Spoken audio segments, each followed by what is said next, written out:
people find is that they become more in touch with nature and more in touch with the world outside of the realm of thought just by walking in the woods, just by spending time with natural phenomena, just looking at trees and rocks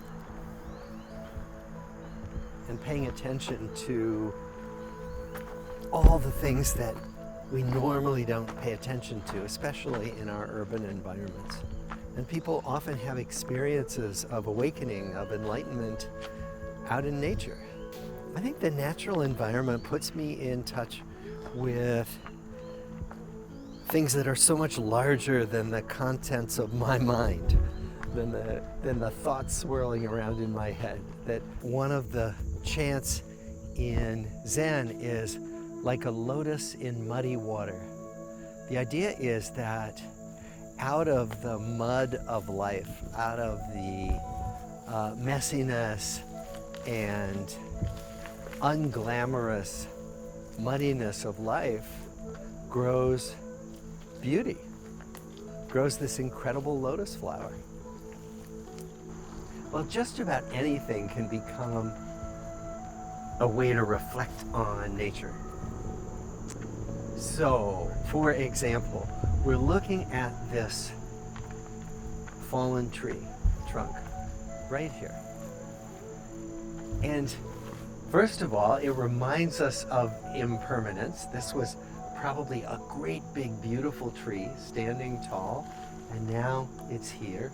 But it also reminds us that the things we label as tree are so varied.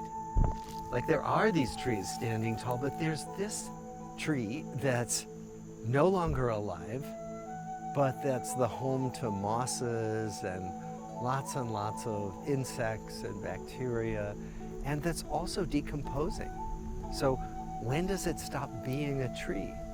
At what point do we no longer call it a tree? When there's just dust on the ground?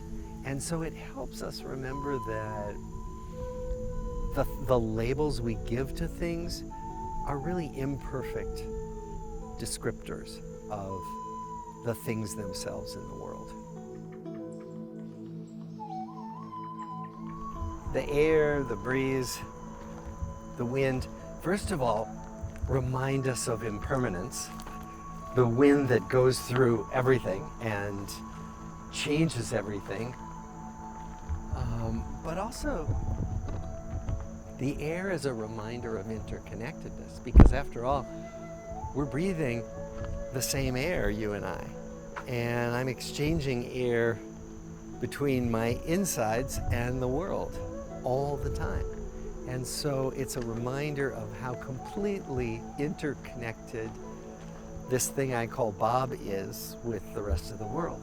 You know, I call myself Bob, and if I showed you a picture of me when I was 2 years old, I look a little like me now, but almost nothing like I do now.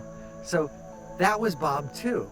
So what it's a good reminder of is that this thing I call Bob is this constantly changing entity that really isn't separate from everything else in the world. Zen practice, especially practice in nature, helps us remember that we are just one form of these practically infinite forms of life on Earth, instead of being the human-centric people that we often are in the way we behave toward the Earth.